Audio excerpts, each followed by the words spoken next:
you already have delivered the policy, then all of a sudden, cancel. Woohoo! Oh, hashtag Hakot Award.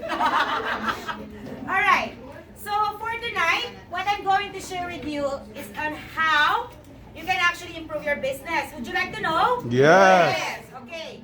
My agenda for tonight. Okay. Having business? Meeting over the meeting there? And there? And here? Yes. Okay. Yes, So Doy. my agenda, thank you. My agenda for tonight is to help you on how to have a high closing rate. Would you like to know? Yes.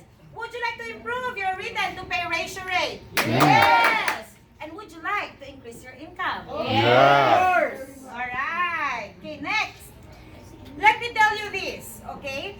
Who amongst you would normally have a hard time getting clients? Can you please raise your hands? Okay. May I ask, what is your normal average range of premium? How much? 175. Others? 200? Hashtag boastful. I love you, Kuya. So 200, 175, who else? 150? Okay, that's good. Here, yeah, the premium. Okay? Here's the thing. A lot of times, people say no to us. Would you like to know the reason why? Why? Good. Because your approach is actually like an insurance agent. Remember, what do we offer here in Greatway? Retirement. Our focus is on retirement. What I'm going to share with you is just by changing your approach, it will also give you a big impact on your business. Would you like to know? Yes. Okay. So remember, our focus on retirement. This is not part of the presentation that we do, but I would like you to know this so that it would somehow change your approach. Because again, our approach is more on retirement. I'll give you an example. If I have a 35 years old, I always tell them, Kuya, ate, you're still young, you're still strong. That's why you're working. We need to work because definitely we need salary. Would you agree? Yes. Because at this point of time, we do have basic needs. What are your basic needs at this point of time? Sex? What else? What else? Yeah. Nothing. Sleep, food, mortgage, car, insurance. Would you agree? Yes. So meaning to say at this point of time, we do all have our basic needs. That is why we are working to get the salary because that salary will pay off our needs. Would you agree? Yes. 30 years from now. 30 plus 35 is how old? 65. 65. When you turn 65, that is when we are considered to be older and weaker. And during that time, here's my question to you. What are your basic needs by the time you turn 65? Sex. Food, sex, same thing. Would you agree that it's still the same? Yes. That is why I wonder why advisors from other company would tell clients, no. When you reach 65, you don't have anything to pay. That is wrong. Remember, according to statistics, number doesn't lie.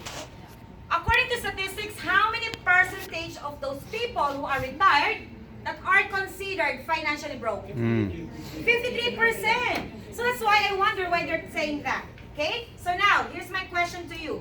Now that you're older, of course, you need basic needs. It would include food, shelter, meds. My question is this.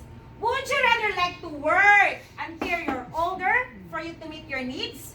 Or would you rather like to retire comfortably at the same time you are able to meet your needs? What would you like? Of course, retirement. That is why my purpose as your financial advisor is to help you while you're young, while you're strong. I will teach you on how to save. Because a lot of times people, what they do, they earn. And then they spend whatever is remaining, if there's anything. That's when they save. My purpose of my presentation as your financial advisor, that whenever you earn, I will teach you how to save while you're young, while you're strong. So that eventually when you get older, you have something to spend. So therefore, my purpose, why I'm here, I always tell my client, is to teach you on how to save. But when you save, I don't normally suggest going to the bank. You know for a fact that if you put your money in the bank, it takes what? Time. Longer to double your money. So therefore, what I'm going to teach you or educate you for is on how to invest. Invest in something and somewhere that we know that is safe and secured. Would you agree? That is why my purpose is to give you something that when you plant a seed or when you save, eventually when you retire, you will harvest the fruit. You will harvest those fruit. Okay? Have the comfortable life. Did I sound like an insurance agent? No! So by just saying that, you already have changed the mindset of your client. Because a lot of times, we have a hard time. Okay? We have a hard time getting clients because they thought what we've been offering is an insurance. So therefore, you have to change your approach. That's why what we offer here now is all about you. For you to live comfortably when you retire. But here's my question. Francis, when you retire, how much do you think do you need for you to live comfortably? At least per month. 70% of your Okay, year. so how much is that? 75? Let's say every That's why I took nursing. I don't know how to compute. 7,000. 7,000. Okay, very good. 7,000. Here's my question to you. If something happened to you today or in the near future, your family will receive 7,000. Is that enough? No, definitely. So that's why what I'm going to educate you for is not just all about you. What I'm going to show you is something that will also take care of your family if something happened. And the best part of all, these are all tax-free. So what I'm going to share is what we call the IRP that has 3-in-1 action. That's why in terms of life is long, you will benefit from it. You will get your lifetime income, living comfortably when you retire. And if something happened to you, if life is short, family will also be protected because it's already built in. And the best part of all, tax-free. Does it sound like an insurance agent? No. Definitely not. And that alone will give you a big yes from your client. Isn't that amazing? Yeah. Yes. How do I apply? Okay, so how do you apply? Very good. So the moment you change your client's mindset by changing your approach, you always get that big yes from your client. All right? Are we good? Yes. Okay, so now how to improve? Would you like to know how? Yes.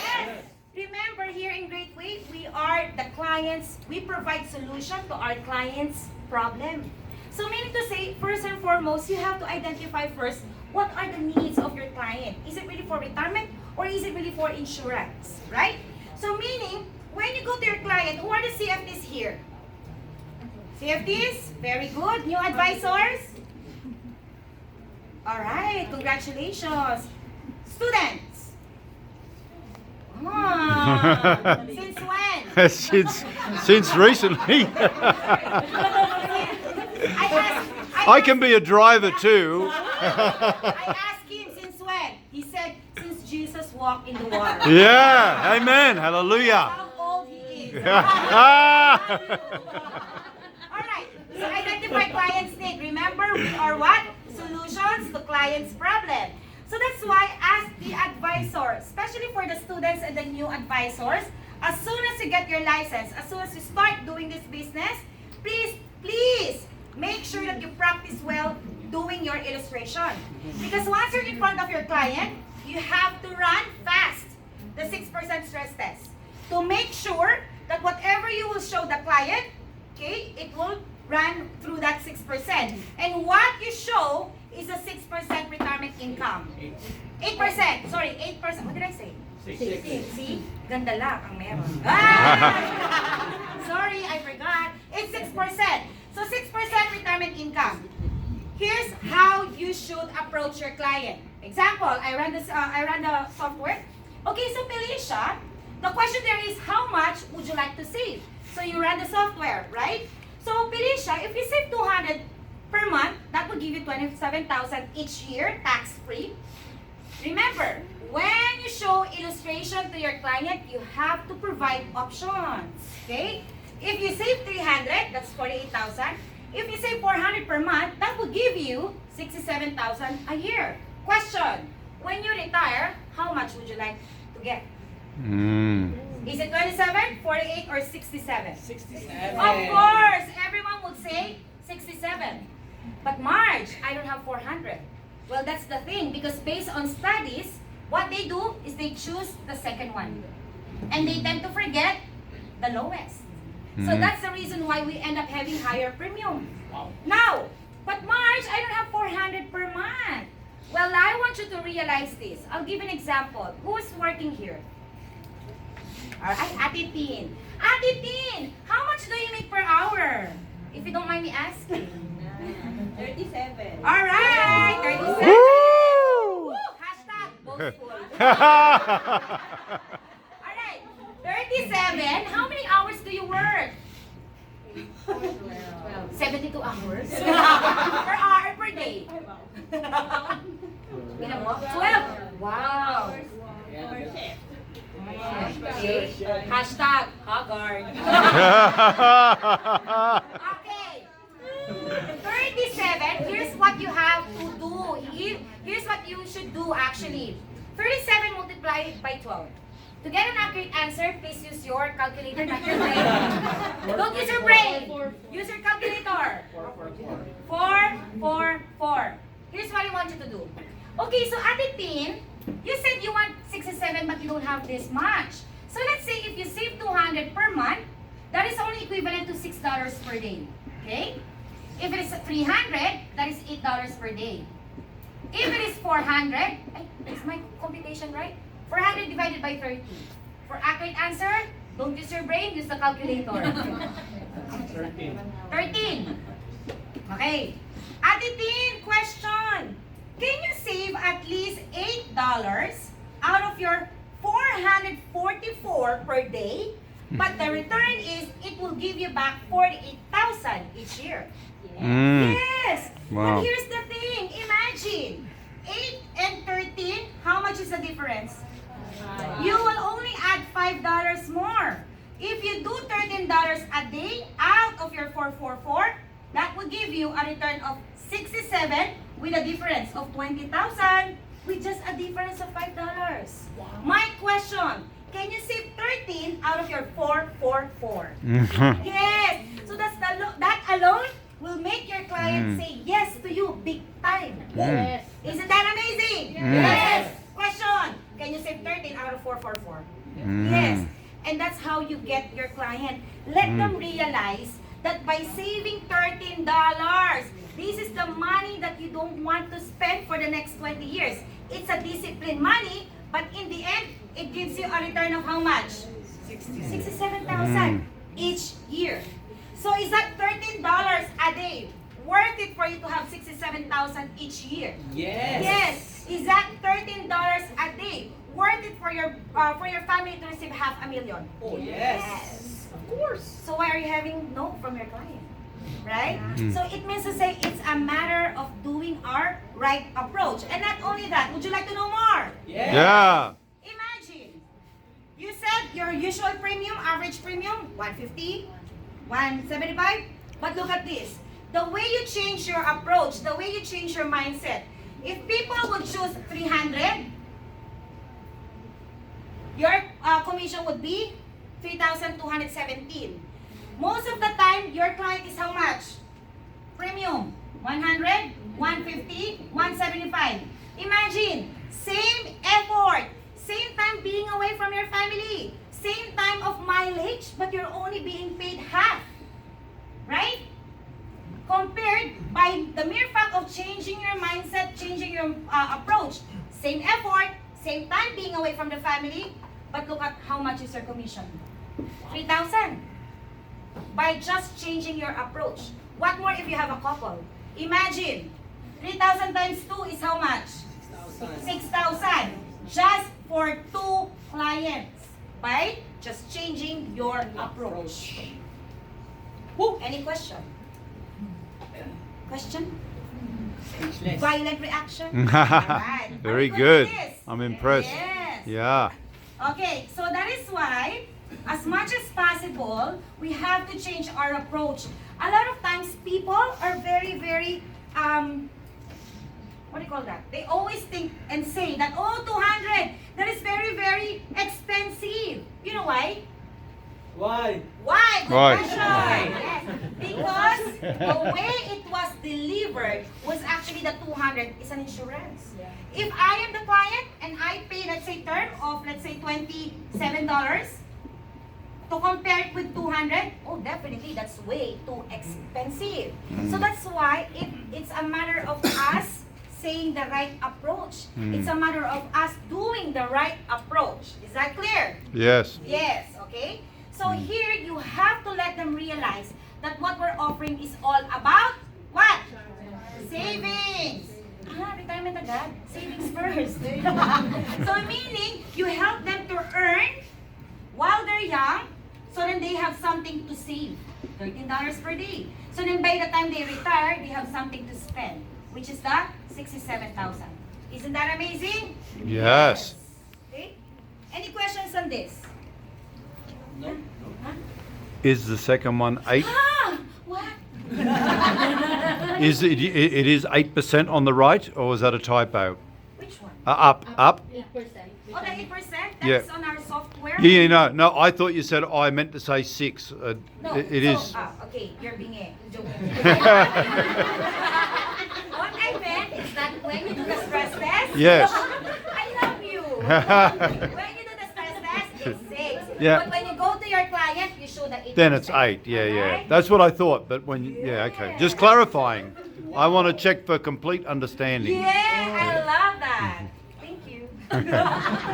What a good teacher. There you go. Thank you. I appreciate it. No, I'm just making the crowd more like. Yeah, I'm going to give you an apple when you finish. I will not I will not have a sin if I eat that apple. No. Very good. Okay. So now, very, very important, because especially here in Ivari, we have to maintain at least 70 to 75% written to pay ratio. They are actually measuring our business on how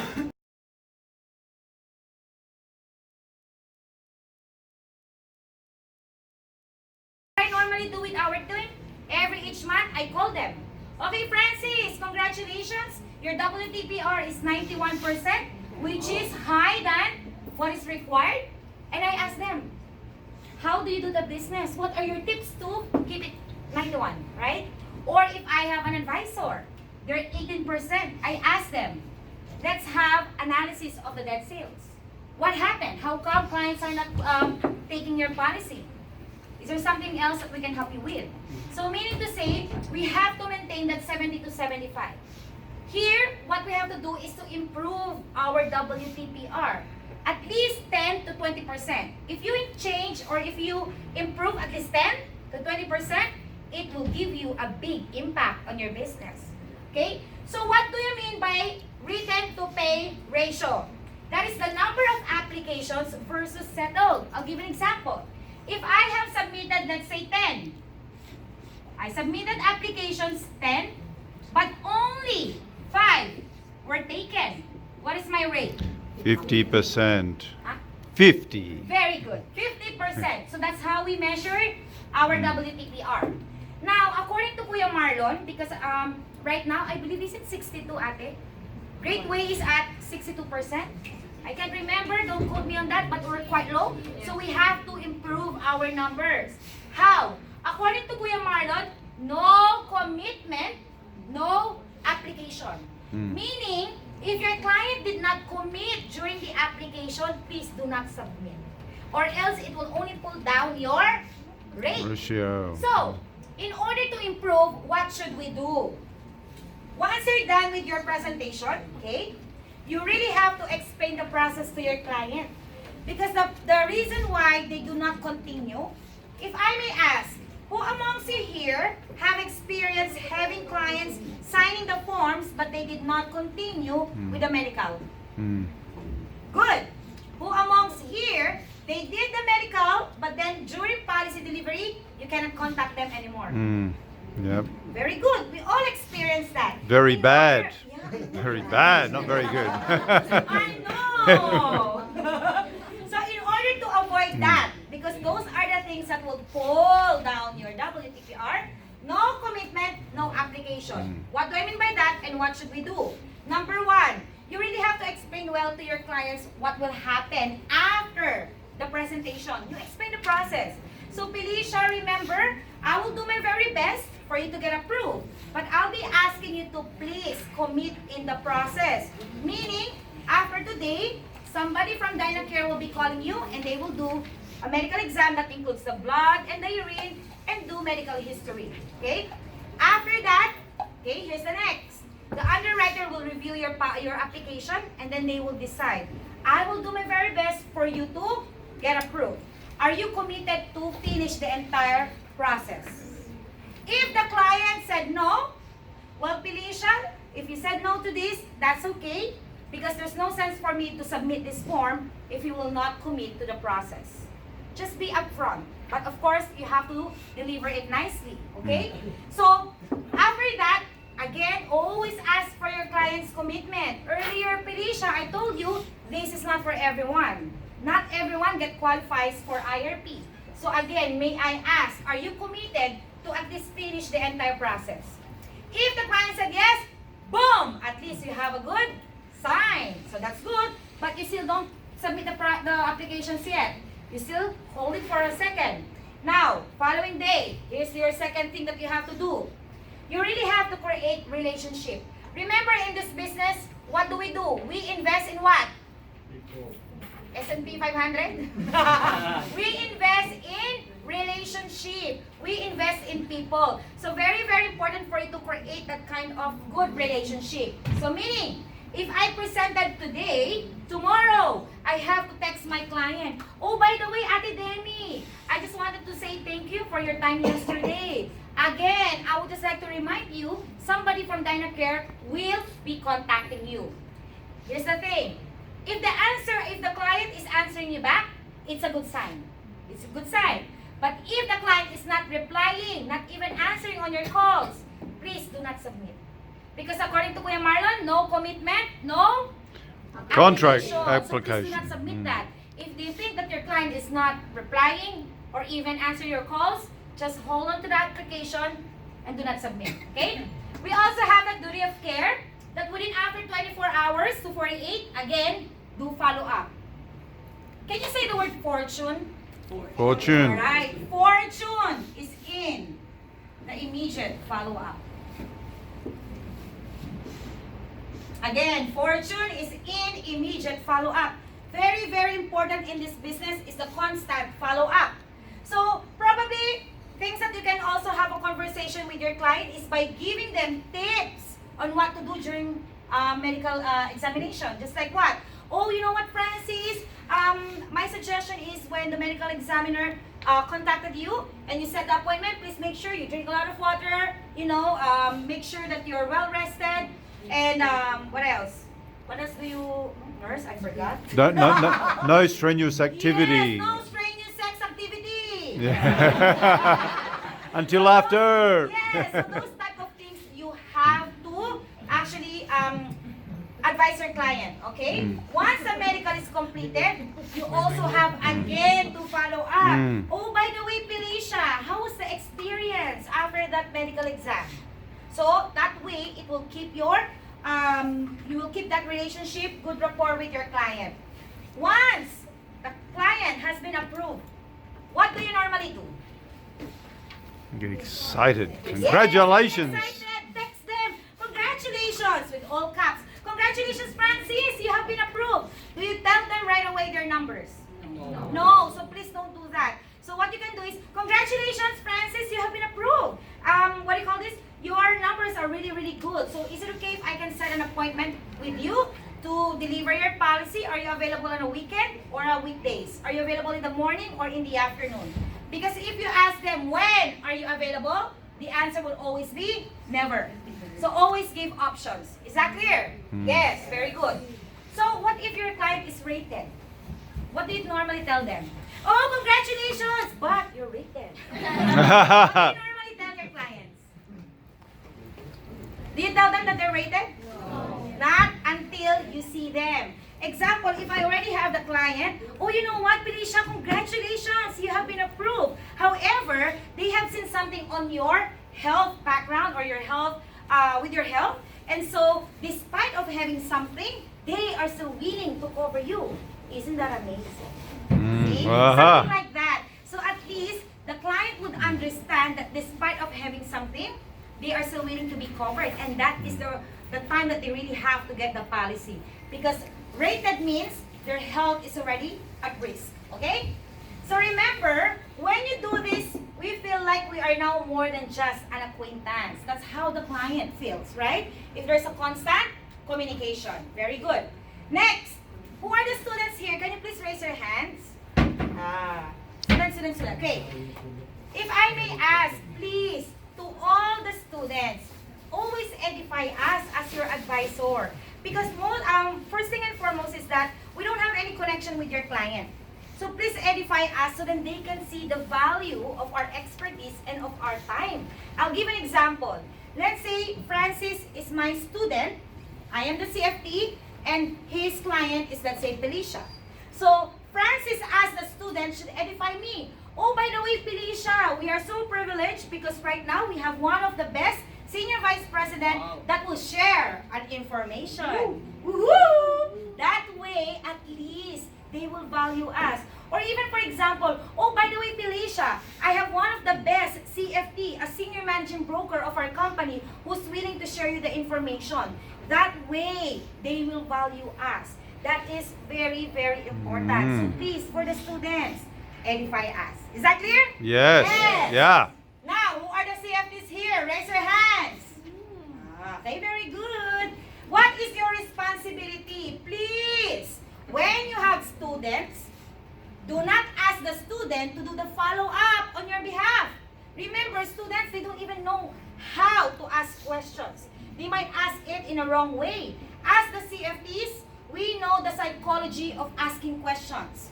So that's why whenever you have a SAT client, ask permission. Is it okay, Felicia? As your advisor, I'll be contacting you and I'll be doing follow-up if there's anything that needs to be, if there's any thing that the underwriter would ask. Is it okay if I'll follow up on you? There you go. So you ask permission. And it's our responsibility as CFT to do the follow-up, and it's not the student's responsibility. Is that clear? Yes. Okay?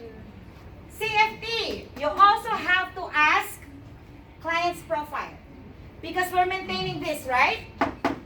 Now, very important is to ask for our client's profile.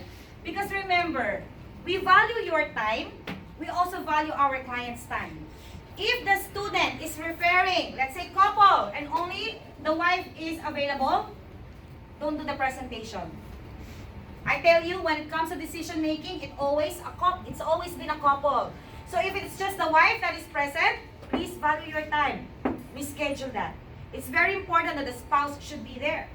And let's say for another example, I have a SAT, and then the student, I did not ask the profile. All of a sudden, your client is unemployed. Okay? Should you still present? As much as possible, no. Please value your time. Remember, your time is being taken away from your family. So you want to make sure that when you go, you're also well compensated. Is that clear?